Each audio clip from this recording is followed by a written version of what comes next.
Bienvenidos al octavo episodio de Desventuras con Mary Grace. I just said welcome to the 8th episode of Misadventures with Mary Grace in Spanish. I know you did not expect me to speak Spanish in the opening of my podcast, but that's what this podcast is. Expect the unexpected. Thank you, Google Translate.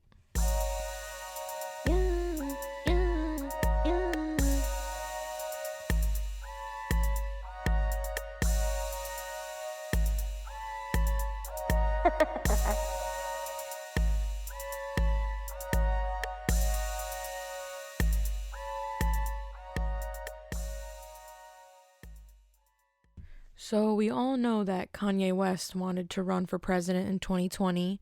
He mentioned that years ago, and then he came out a few weeks ago saying that he wanted to run seriously under the birthday party. And then he said that he wasn't going to run anymore. So I was looking online, and they were saying that Caitlyn Jenner had reached out to him about becoming vice president, running with him as the vice president. Fun fact, being the president of the United States was also on my job list growing up, along with the person who throws signs around the outside of mobile phone shops and insurance agencies. I think it's time we bring in the inanimate object 2020. Just imagine an actual stone or a rock for the president 2020. There would be no war because it's a rock, and the rock can't press a button, the nuclear war button, because the rock doesn't have arms or fingers. The rock won't tell us lies because it doesn't have a mouth. Like, imagine how the press conferences would go. Like, a reporter would be like, Mr. President, President Rock, how are you planning to take action against the rising coronavirus cases in the United States? And then the Rock would be like,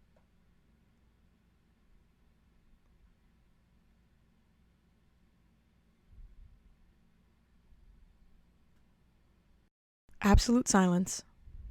And then the State of the Union would be like,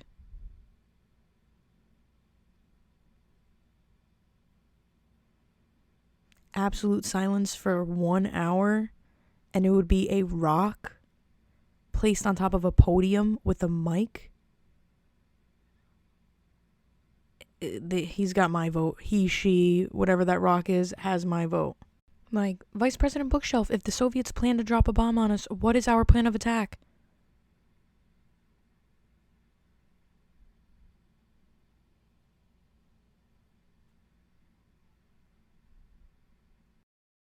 For all of you that were craving that political comedy, well, there you have it. That is my take on politics. I don't love political satire. I personally don't do it. It's not my style of comedy. I don't care for like the cheap jokes, which I've seen a lot, especially during like Trump's presidency. It's very cheap jokes, and it's very repetitive. And if something's funny, it's funny, regardless of who it's about. I'll laugh. If it's a good quality joke, I'm gonna laugh. But I just have seen a lot of the stuff is more hate than like a joke. And don't get me wrong, like the orange stuff usually gets me. The Cheeto stuff usually gets me. But I remember like on SNL, it would be constantly, they would do like a 15-20 minute segment in the beginning all about politics. And it's just, I believe, in my opinion, the politicism within late night TV shows, the late night talk shows, and SNL is the reason why it's not the same. And for me personally, the reason I love comedy so much is because it's like an escape from things that are going on. And of course, it usually intermingles with current events and all of that. And that's perfectly understandable. And like I said, a good political satire is great. And funny is funny, period. But politics is already a joke as it is. So, I mean, nothing tops reality when you really think about it. And that's the end of my talk about politics, because that's really the last thing I want to talk about on this podcast. So I'm going to continue to avoid that like the plague, unless I have something funny to say about it. But I just thought it was important to bring up what I think is the downfall of late night comedy, television shows, and talk shows. More importantly, I have a hair appointment because my natural hair has grown out, and it's like 1/3 of my hair. So, it was cute in the beginning when it was growing out. I was like, ooh, she's doing something different. And now it's just, I need to do something. I need to either cut it really short, like a bob, like a French hat, or I have to dye it. And I've been wanting to dye it for a long time, but coronavirus done slapped up my whole entire schedule, my planning booklet, my planner, yes. Destroyed my planner. I didn't have much on there anyway. My vacations got ruined, but that's okay. So back to what I was saying. I booked an appointment to get my hair done. So that's going to be an interesting shenanigan, if I say so myself. Because you can only have one person in the room, so I think it's just going to be me and my hairdresser the whole time, which is awesome. She kicks ass. But the color I'm going to get like this. I'm going to get like the burgundy color again. For those of you who know me, I think I got it like maybe a year and a half ago. But I'm going to do burgundy. And then the reason I get burgundy and not orange is because, all right, you guys ready to hear how I save money this time? I get burgundy, so when it fades, burgundy red, so when it fades, I have orange, and I get the best of both worlds. If I just get orange, it'll just fade, and then I'll have my natural hair color once it grows out. But getting red, it fades into an orange, so I have red, orange, and then my natural comes out. So I'm saving that money. Oh, yes, I'm saving that money. And I'm having like 3 different hair colors. 3 different hair colors because I think a little bit before I get my hair done. That shit rocks. Rocks. ROX. Rocks. And that also Osmosis Jones. This makes me think of my friend wanted to get a tattoo and she wanted me to go with her. And she was looking up the policy. And for tattooing, it's the same thing in most places. It's only one person per room or per the whole establishment. And I have a few tattoos I want to get. I want to get the crown of thorns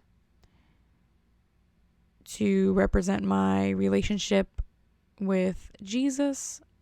So I absolutely love that, and I've been wanting to get that done for a long time. And I also want to get an Amy Winehouse quote because I love Amy Winehouse. She is an absolute legend, and I feel really connected to her because I grew up listening to her music, and she's just gotten me through a lot in my life. And I want to get a quote from her song, He Can Only Hold Her. And that quote is what's inside, that lyric is what's inside her never dies. So that is what I want to get.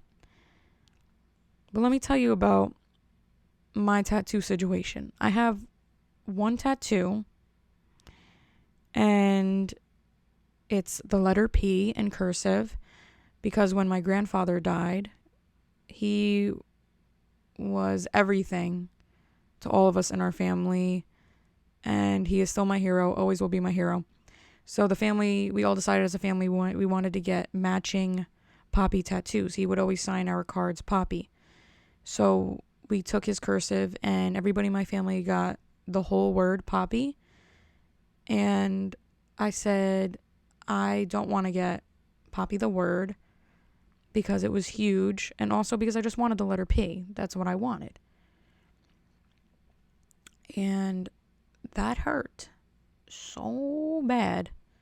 It's literally like the size of half of my thumb. That's how small it is. But I was like breathing heavily and I was sweating and I was tearing all at the same time. It was extremely painful, and I'm really grateful I didn't get the oppie. Not that I didn't want to get poppy in totality. I honestly just like the pee, and that became the butt of all of the family jokes at barbecues and get-togethers. My aunt put a green pea on her wrist because that's where the pea is located, and she put it in the group chat and she said, "Look, I'm Mary because I only got the letter P." So that was some white humor for you. But who's laughing at the end of the day? I think it's me, because guess how much my tattoo was? My tattoo was only $5.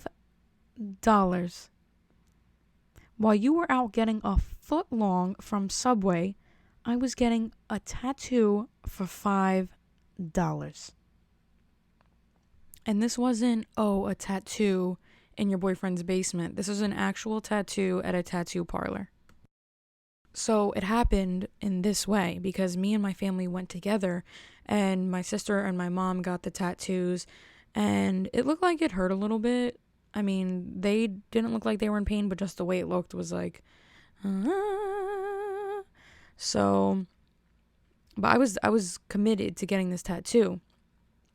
But I always have a price in mind. There's no price on my grandfather, of course, but I had a price that I wanted, and if he wasn't going to do it for that price, I was going to get it done somewhere else.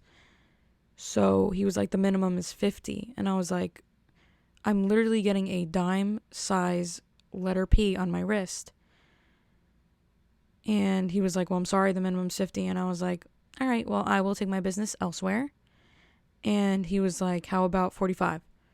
And I was like, still too much. I literally just want the letter P. And he was like, how about $30? And I was like, no. No. And then he was like, how about $20? And I was like, $5? And he was like, all right. And I was like, oh yeah, I spent $5, man. That's like 30 minutes of me working. $5 for this tattoo. I buy a meal from the Chinese food place. I get a combo. It's more expensive than my $5 tattoo. Bitchin' like a pigeon, man. It doesn't get better than that. And I remember the tattoo guy was showing us like vintage photos of his grandmother or something, and she was like in a bikini. He said he found it in his basement, and he brought it to the tattoo shop. And it was like sepia print or sepia colored. Sepia. I don't know how you say that. But it was an interesting time. He was telling us a lot of odd stories. But moral of the story is, I saved at least $45. At least $45. And I left an actual tattoo parlor with a $5 tat. I am yadded now. I'm tatted on my body for $5. If there's a will, there's a way, and if there's money to be saved, Mary Grace is going to find a way. I just rhymed that by accident. See, that was my presidential slogan right there. If there's money to be saved, Mary Grace will find a way. And my vice president will be The Rock. Not The Rock, the wrestler. The Rock, the stone, The Rock. Or a bookshelf. Because you can't go wrong with either one. Also very important, I went to a barbecue for the 4th of July, which was 2 weeks ago? And some of the highlights of that party was that the guy who invited us was my dad's friend from his workplace. That was such an odd way to say that. He DJs, and his neighbor also DJs, so they were having like a DJ battle, and it was awesome to witness it. So that happened, and he also set up karaoke because he loves karaoke, and I love karaoke. Karaoke is one of my passions, and it's one of the things I miss most about being on quarantine. Like, I sing in my shower, but it's just not good enough. I sing in my car, but it just doesn't do the same. I don't feel the same, I love, love, love, love, love karaoke. And say what you want. I have heart and I have soul. And I think that's more important than having talent sometimes. But I think I'm pretty good. I've been told by many people that I should try out for the X Factor. Only 2 people told me that, but that I should go on the X Factor or The Voice. But comedy is where it's at for me. So I guess the world won't be blessed with this angelic voice in that way. You'll hear jokes, but just maybe not those harmonies. But you get the harmonies here in the podcast because I drop them on you sometimes. I drop that ear gold, that beautiful, sweet cherub voice. I drop it on here once in a while, and you're just blessed to hear it. So don't worry. If you're like, oh, I wish I could hear her sing, you will. It happens. It just happens randomly. I do it in real life too. And when I was doing karaoke, you know I have my go-to songs. And those are Show Me Love by Robin S. You've got to show me love. Yeah. And Dance with Somebody by Whitney Houston. I want to dance with somebody. My mother's sleeping, so I can't be belting things out right now. So, and the last one I sang is Who Needs a Heart When a Heart Can Be Broken?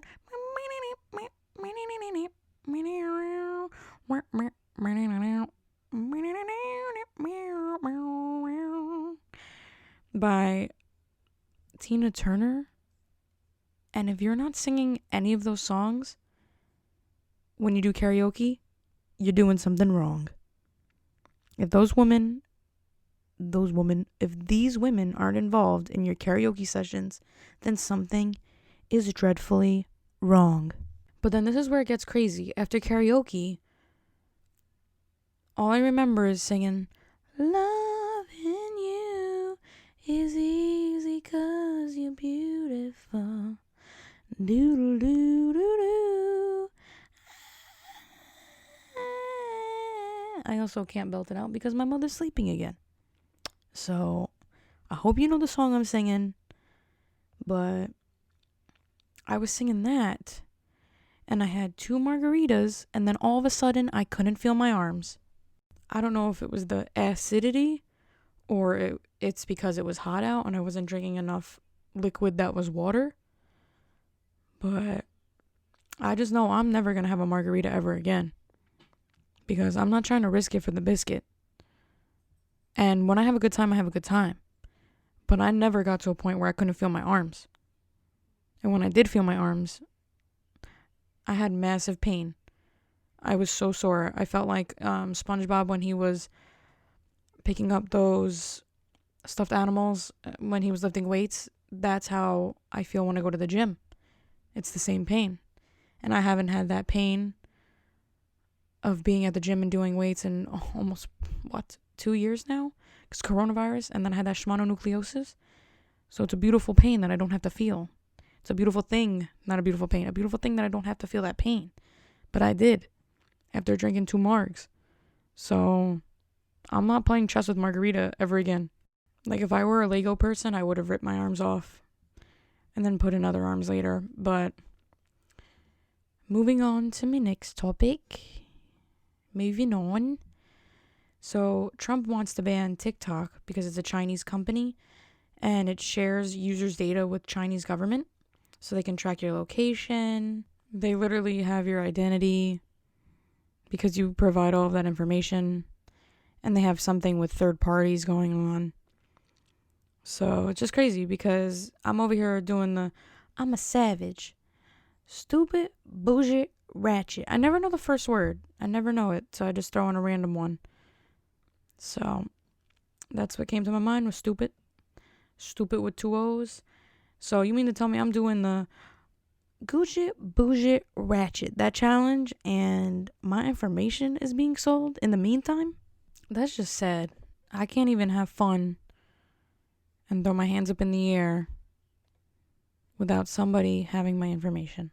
But more importantly, what I wanted to talk about was I was on Snapchat and they have Snap stories, and they had a story about TikTok people within the TikTok community that are breaking up with each other.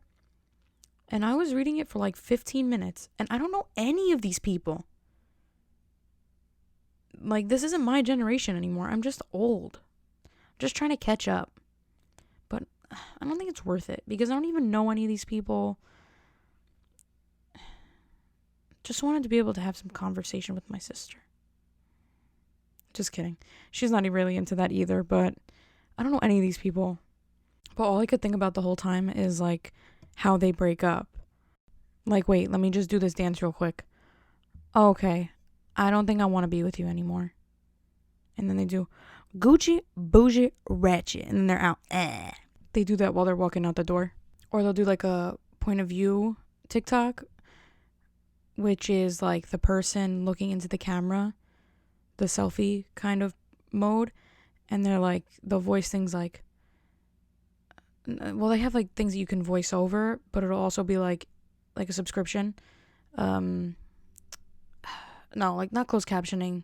Subtitles? No. Like just you could title it. And then at the bottom it says it'll be like when you find out your boyfriend got hit by a tractor trailer. And then they do like they say things or they'll just start crying. You know, like of course they're acting like crying, or they'll have like a sad face. And then it'll be like something like, but he left you a note before he left, before he got hit by the tractor trailer. And then it'll be the person holding like the note to their chest and then smiling. So I can only imagine like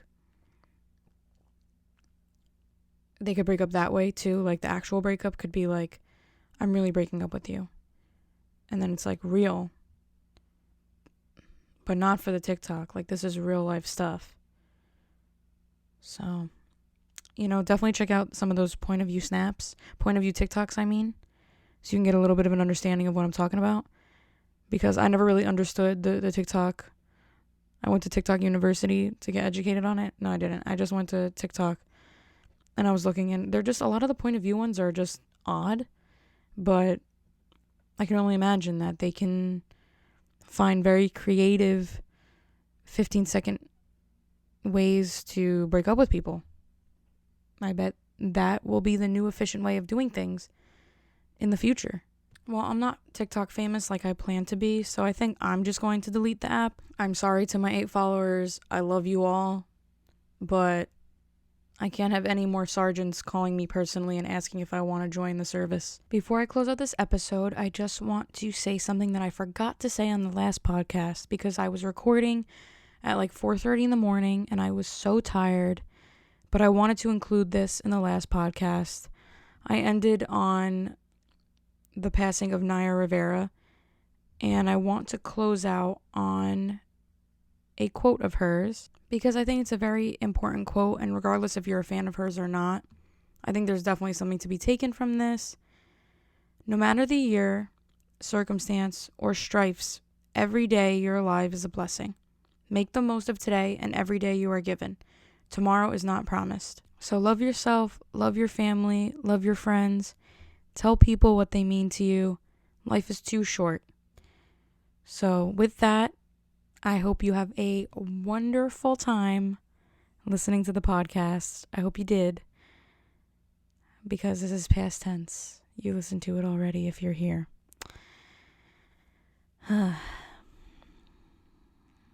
Always has to be awkward, you know? I can never just end it. I always have to mumble and talk about something else or... Well, thanks for tuning in. I appreciate you always. I love you, cousins, if you can, drop that 5-star rating, leave a comment. I'm trying to get in front of the Misadventures of Taiwan and the Misadventures of Knitting. So anything is appreciated. Love you all. Bye.